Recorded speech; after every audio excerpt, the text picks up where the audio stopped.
नमस्कार, VK news में आपका स्वागत है। मैं हूं सुनील राउत। एक कलाकार को और क्या चाहिए? उसकी मेहनत का मेहनताना उसके लिए तालियां ही होती है। अगर उसे तालियां मिल जाए तो उसे अपनी सबसे बड़ी कामयाबी मान के चलता है, या फिर जो उसका लिखा हुआ है, जो उसकी रचना है, जो उसका गढ़ा हुआ चीज़ है, उसका उसे क्रेडिट मिल जाए, वो भी बहुत बड़ी चीज़ होती है। लेकिन आज हमारे साथ एक ऐसे कलाकार मौजूद है जिस कलाकार की कला को किसी ने चुरा लिया और ना उसे उनकी जानकारी दी गई, ना उसे उनका क्रेडिट दिया गया, और बस चुरा कर एक बड़े प्लेटफॉर्म पर उसका इस्तेमाल किया गया। हमारे साथ मोहित द्विवेदी है। आप मॉडर्न पोइट नाम की एक संस्था चलाते हैं, उसके फाउंडर हैं और ख़ुद पोइट है, बहुत अच्छे पोइट है, पोइट्री लिखते हैं। उनकी एक पोइट्री को, एक कविता को देश के नामी चैनल, जी हाँ, स्टार प्लस के एक शो में उसको इस्तेमाल किया गया बिना इनके जानकारी के। इनको कोई जानकारी नहीं दी गई और उसे एक स्टेज में उस पोएट्री पर, उस कविता पर एक डांस परफॉर्म किया गया। मोहित हमारे साथ है। क्या हुआ, कैसे हुआ, ये बताएंगे मोहित। जी, 14 तारीख का एपिसोड था और डांस प्लस 4 सीज़न 4 एक शो आता है। उसमें पुनीत पाठक जी की टीम है, फील क्रू।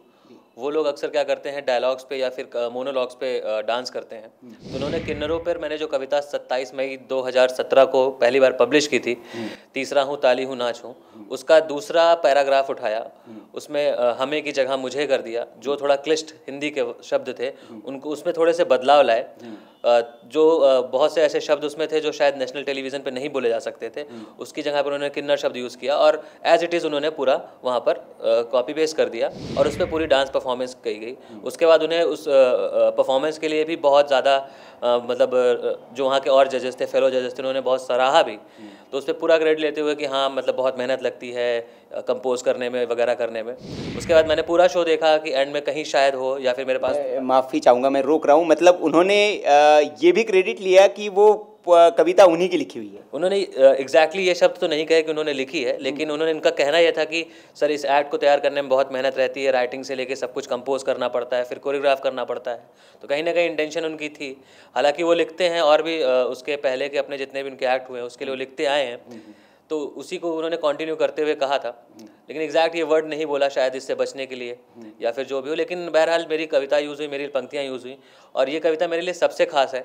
जब मैंने पिछले 2-3 साल पहले दिल्ली के इस कविता के सर्किट में मैं आया था, तो इस कविता की वजह से मुझे दिल्ली सर्किट में थोड़ा पहचान मिली थी, थोड़े लोग जानना शुरू किए थे और इसकी यही कविता एक वजह रही। और जैसा आप जानते हैं कि एक लेखक के लिए उसकी पंक्तियाँ सब कुछ होती हैं और एक पंक्ति को लिखने के पीछे, एक कविता को लिखने के पीछे कितनी रातें गुजरी होती हैं, कितने पन्ने फटे होते हैं, कितने इमोशंस होते हैं। और ये कविता मेरे लिए इतनी खास इसलिए क्योंकि इस कविता को मैं 2015 से लिखने की कोशिश कर रहा था। मेरे साथ एक इंसिडेंट हुआ था। मैं एक किन्नरों से मेरी मुलाकात हुई थी एक बस स्टॉप पे।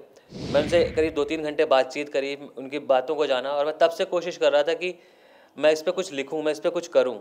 और वो इमोशंस चलते चलते एक दिन रचना बनी, निकल के आई। लोगों ने बहुत सराहा उसे।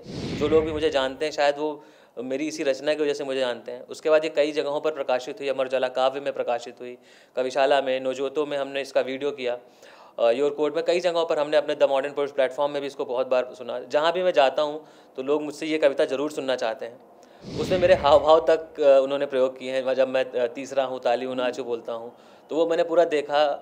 बहुत मतलब बुरा था कि कम से कम आप मुझसे सिर्फ इजाज़त ले लेते, क्रेडिट भी नहीं देते। अच्छा समाज के, मतलब ये कविता मेरी उसी दिन मुकम्मल हुई थी जब मुझे किसी किन्नर ने मुझे इस पर कमेंट किया था कि आपने हमारे लिए लिखा। मैं उसी दिन लगा था कि ये मतलब कंप्लीट हो गई है। बट आप अगर अच्छे काम कर रहे हैं तो उसमें ये बुरी चीज़ को लेकर अच्छा काम करना, तो फिर वो आपकी नीयत ख़राब हो गई। एक तरफ आप प्रतिभा को बढ़ावा दे रहे हैं और दूसरी तरफ आप एक आर्टिस्ट जो बहुत छोटा है, आपने आरजे नावेद साहब की मोनोलॉग यूज़ किया, आपने उनका नाम दिया। तो अगर उन्होंने लिखा है तो मैंने भी लिखा है, मैंने भी मेहनत की है। तो कहीं ना कहीं अगर हम छोटे कलाकार हैं, अभी नवोदित कलाकार हैं, इस तरह हमारा दिल टूटेगा।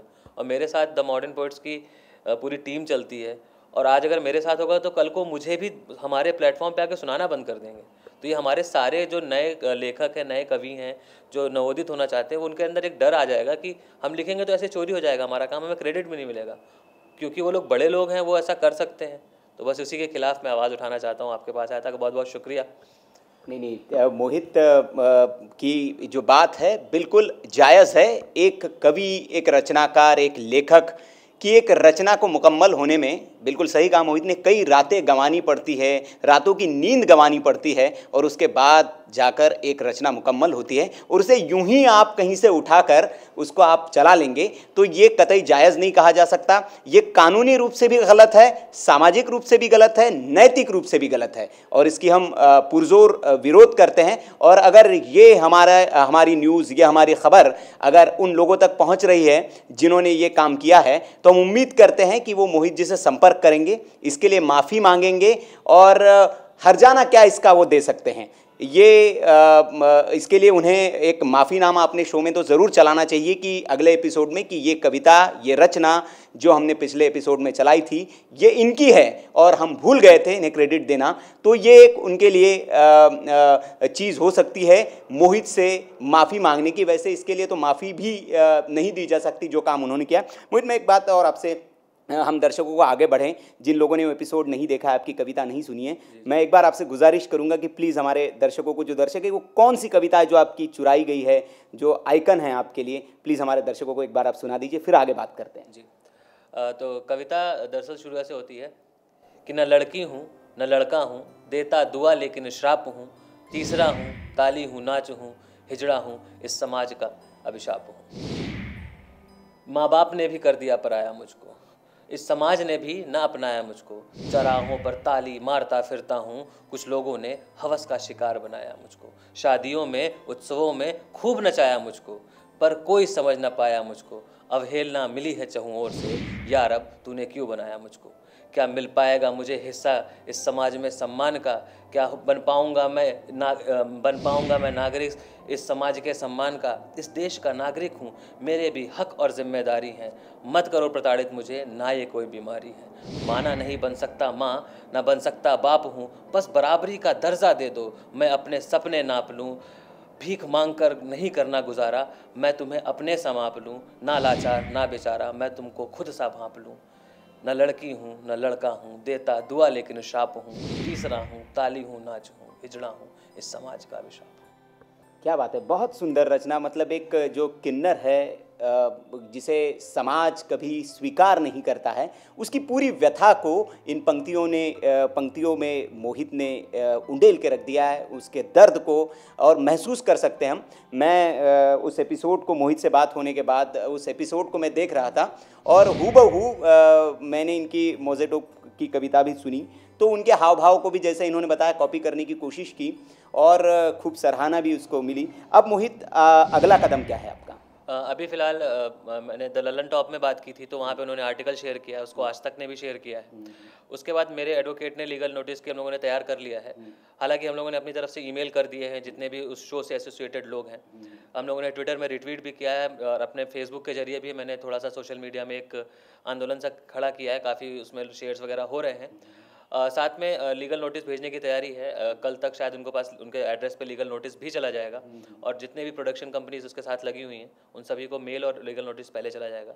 उसके जवाब ना आने पे मैं इसको आखिरी तक लेकर जाऊंगा कि क्योंकि मुझे मेरी ये जिम्मेदारी अब हो गई है कि मैं अपने साथ साथ उन सभी के लिए आवाज़ उठाऊँ जिनके साथ ये ऐसा हो चुका है। बहुत पहले की बात है, 2-3 साल पहले की बात है, एक कॉमेडियन थे, मुझे उनका नाम नहीं याद है, उनकी लाइन्स इंडिया के सबसे बड़े लाफ्टर शो में इस्तेमाल की गई थी और उनको क्रेडिट भी नहीं दिया गया था। उन्होंने भी ऐसा प्रयास किया लेकिन उनके चैनल से कुछ नहीं मिला, 2-3-4 दिन बाद शांत हो गए। मैं ये नहीं होने दूंगा कि मेरे साथ एक पूरा महकमा चलता है कवियों का, हम लोग पूरे हिंदुस्तान में से कवियों को जोड़ते हैं, उनको आगे लाते हैं और अगर उनको चलाने वाला ही अगर ऐसा शांत हो जाएगा तो मैं शांत नहीं होऊंगा जब तक मुझे पैसे नहीं चाहिए इसके बदले में, मुझे कुछ नहीं चाहिए, बस मुझे इतना चाहिए कि अगर मेरा लिखा हुआ है तो मुझे उसका क्रेडिट मिलना चाहिए। बस यही है कोशिश और इसके लिए मैं शांत नहीं बैठने वाला, चाहे मुझे इसके लिए सुप्रीम कोर्ट, हाई कोर्ट कहीं भी जाना पड़ जाए।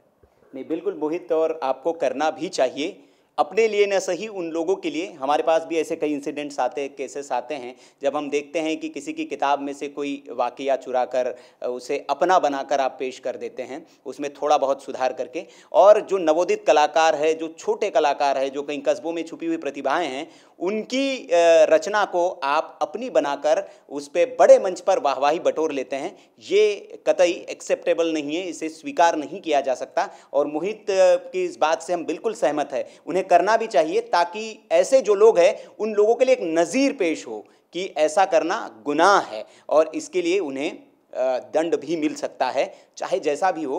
और एक बड़ा प्लेटफॉर्म है, कोई छोटा मंच होता, कोई छोटा प्लेटफॉर्म होता, इस तरह की चीज़ें करता तो उसे दरकिनार एक बार की किया भी जा सकता था, लेकिन बड़ा मंच है और हम उम्मीद करते हैं कि मोहित की इस बात को स्टार प्लस चैनल के जो सर्वे सर्वा है, जो अधिकारी हैं, वो भी देखे और उनके चैनल पर जो प्रोडक्शन हाउस इस तरह की गतिविधियाँ कर रहा है उसको नोटिस में लेकर उनसे इसका जवाब ज़रूर मांगेंगे।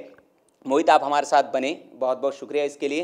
अंत में अगर कुछ आप कहना चाहे अपने दर्शकों से, लोगों से, तो एक बार कह सकते हैं आप। दर्शकों से और सभी लोगों से इतना कहेंगे कि बस साथ में खड़े रहिए। ये कितने भी बड़े हों, कितने भी हो, लेकिन एक कलाकार को उसकी कला से नहीं छीन सकते हैं। आप सभी का साथ रहेगा तो हम ज़रूर इस बात को आगे लेकर आएंगे और नेशनल फ्रंट पे इस बात को जीतेंगे कि हमारी रचनाएं आगे से किसी को, कोई भी बड़ा व्यक्ति उसे चोरी करने से पहले 10 बार सोचेगा। तो बस साथ में जुड़े रहिए। बहुत बहुत शुक्रिया आपका वीके न्यूज़ का।